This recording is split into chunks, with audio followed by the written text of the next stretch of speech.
À Auguste Poulet-Malassis, Paris, samedi 20 mars 1852.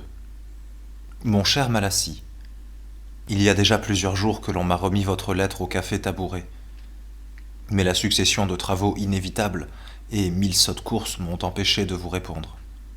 Champfleury, Christophe et Montaigu se portent très bien. Champfleury écrit maintenant à la Revue de Paris. Parmi toutes les personnes que je connais, il n'y a que sottises et passions individuelles. Personne ne consent à se mettre au point de vue providentiel. Vous devinez de quoi je veux parler. Le président a fait une espèce de caresse aux gens de lettres en abolissant l'impôt du timbre sur les romans. Le socialisme napoléonien s'est manifesté par la conversion de la rente, et l'on craint chaque jour un décret qui impose d'un quart les héritages de collatéraux. Enfin, le président a compris qu'en donnant toute liberté de discussion sur la saisie des biens des princes d'Orléans, il se donnait le beau rôle.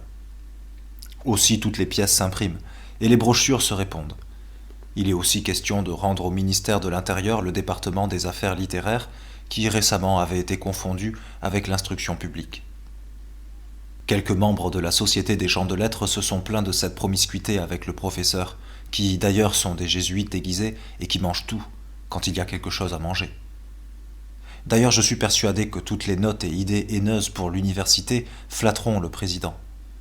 Aussi bien, j'aimerais assez ne voir que deux partis en présence, et je hais ce milieu pédant et hypocrite qui m'a mis au pain sec et au cachot.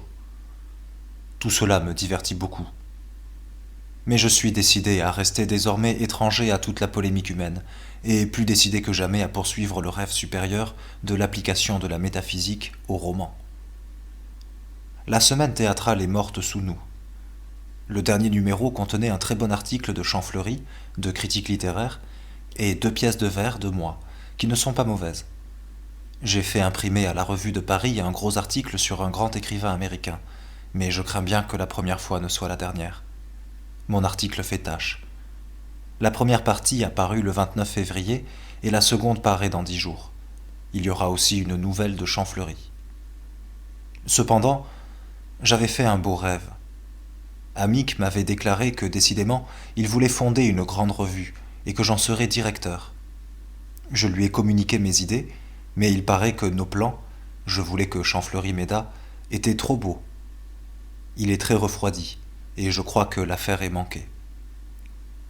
Vous avez donc perdu mon adresse, 25 rue des Marais du Temple, mais je n'y serai que jusqu'à la fin du mois, et je vous enverrai ma nouvelle adresse. Adieu, et persuadez-vous bien comme moi, de plus en plus, que la philosophie est tout. Charles Baudelaire.